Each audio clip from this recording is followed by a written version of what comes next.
Well, hi.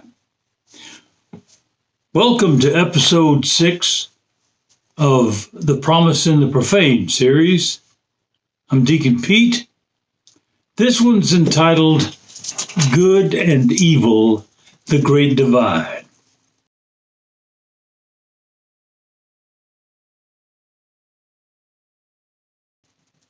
You know, I don't know how much you know about evil, but evil keeps people like me busier than a mosquito at a nudist colony.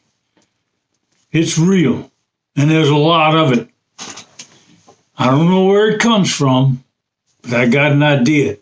Hey, you'll hear some people say it came from the devil, because the devil's evil.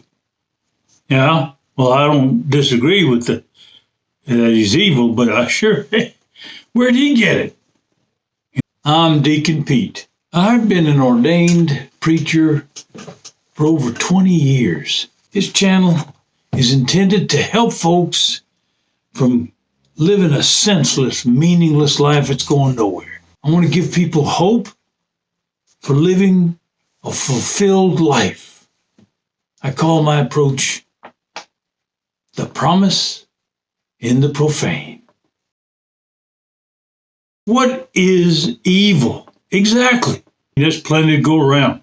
I mean, it's like playing whack-a-mole, dealing with it. People of faith hate it. And there's a group of people that really find it convenient, if you will. They find it as convenient as sliced bread. Let me explain. This is my friends, the atheists. And they really look upon evil as their ace in the hole versus against the existence of God. It's a strong argument, and it goes like this. Have you heard it? It goes like this.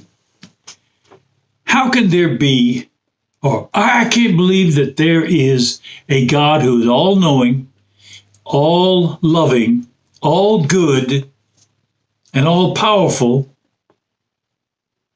that can let evil run rampant through the world. And you know, that's hard to dismiss. That's a darn good argument.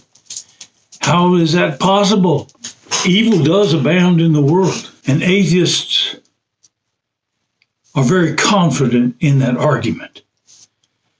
But I think the existence of evil in the world and the potential for a good God to live in the world with evil deserves a deeper dive than atheists are willing to give it.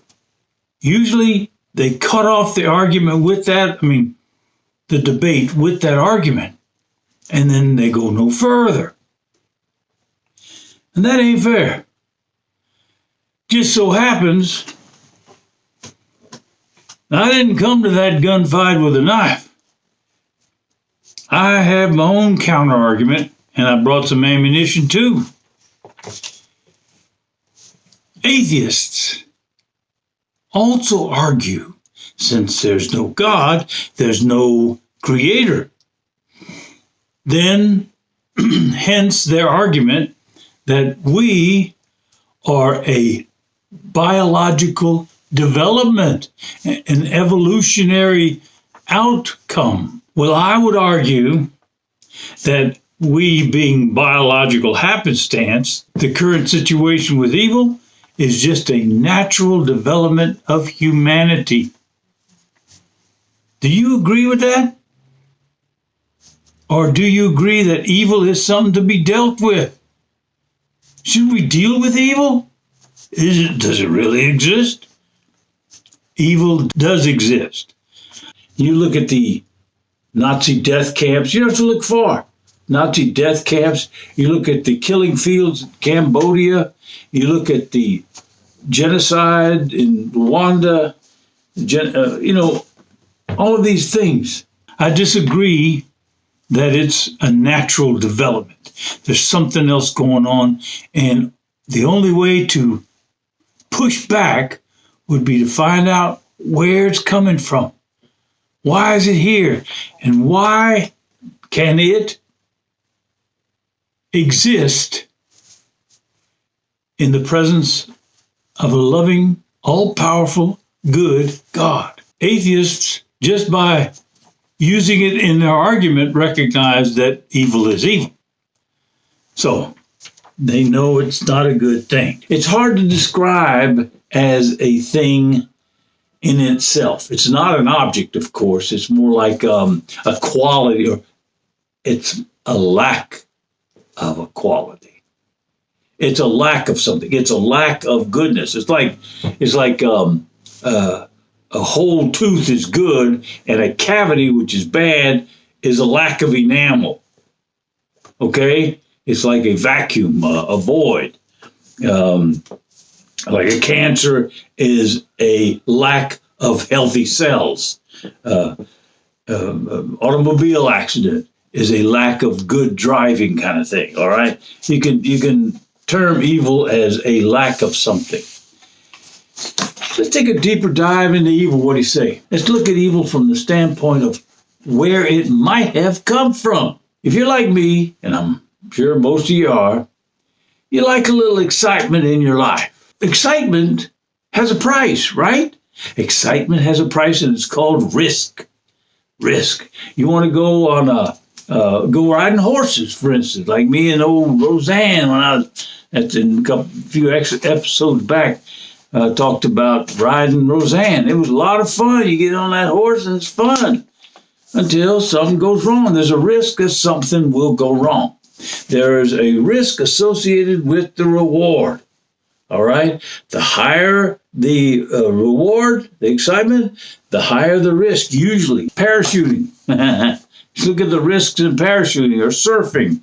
You can have a good time surfing. It's very exciting in our life, but you could get hit by a board, you could drown, bitten by a shark. So any of these things could happen. Riding a horse, you could get thrown into a goddamn oak tree like Roseanne.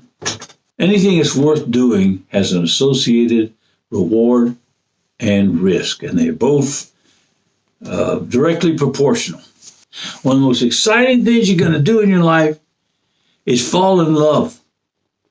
Falling in love is exciting. But just like any other exciting thing, the risk and the reward are commensurate. They're great. The risk of loving someone is rejection. And rejection is really hard on us because it's real personal. It's not like somebody's risking something, your offer to buy a boat. I'll pay you $1,000 for that boat. Somebody says, nah, give me something else. No. When your love is rejected, they're rejecting what you're offering, which is yourself. You're offering yourself, and if they're rejecting yourself, that cuts it at exactly who you are. That's your greatest gift you have to offer. You ain't got nothing else, nothing better. And there's no workaround because this rejection is based upon free will. When somebody rejects you, it's their free will. There's no in between. I mean, can't we just be friends? I mean, you been there? Dude, that ain't love. Being friends is okay, but I mean, ain't no substitute for love. So, when someone rejects God, for instance, then if God is good, they're rejecting good. So what's in place of good? Evil. Evil's in place of good. Well, suppose you don't believe in God, but you suspect that, hey, since we had no influence over where we were born, when we were born, what gender we were born with, or what conditions surrounded our birth, a greater strength than we put us there. We had no control. It had control. Something greater.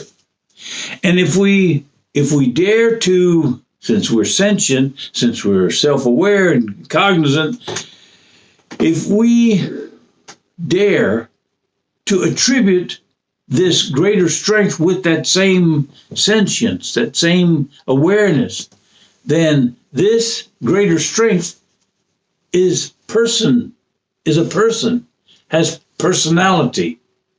Well, and not the way I'm talking about. It has personhood. How about that? Personhood. All right. If it has personhood and has sentience and has you put somewhere with your gender, sometime, someplace, this greater strength, if it has a purpose for you, it must like you. It must at least like you. And probably would appreciate some sort of reciprocation, wouldn't you think? You know, this is all in your heart. You know these things, but you're afraid to commit to them. You know, and I appreciate that. Because the consequences with evil are so high, we really got to be starting to think about the personality of this greater strength. Because goodness comes from this greater strength because we're good. There's a purpose to us, and that's good. The opposite of the goodness is what? Evil. Suppose you're a parent. As children get older, they grow into adulthood, and they what? They leave the nest, and by golly, a lot of them, for some reason, they leave you. Now, what's the solution to that? What do you have at your disposal to change their mind? Bop, bop, bop. You ain't got nothing. You can't lobotomize them. You can't hypnotize them into loving you. That's not love. This is the situation that this greater strength faces while it's making overtures for your attention, for your possible love and affection. Okay. Some people call this greater strength God. Okay. Well, I'm not trying to prove God, but I'm trying to prove that if you don't choose this good greater strength, considering its greater strength and its purpose for you, then you are choosing the opposite. If you don't choose the light, you choose the darkness. There's no in between. There's no let's just be friends. No. You choose me or you reject me. You choose goodness or you choose evil. It is the way it is. And that, my dear friends, is a source of evil. It is our free will choice. Evil exists in the world because we track its mud in good creation. All right. You know those mass evils like Nazi Germany, concentration camps, and the killing fields of Cambodia, and the genocide in Rwanda. And if you look closely, they are just the sum total of individual choices by individuals themselves for evil. They rejected the good and they chose the bad. Individuals, and thousands of them make these atrocities. Thousands of them. Because we have free will. You can't figure out love logically. Love defies logic. Well, you have to say the same for the existence of a good God in a world full of evil. It's not logical. But such is the nature of love. Could it be? Just saying, putting it out there. Could it be that evil exists in the world not because God doesn't exist, but because this greater strength, this God, this whatever, dares to risk our rejection and encounters it, allows us to tell it, I don't want you. And that, my dear friends, is the source of evil. A good, actual, sentient person has this greater strength. Some people call God, that allows free will in order to be able to receive true love from us. Could very well be the finest promise in the profane. I'll see you down in the river.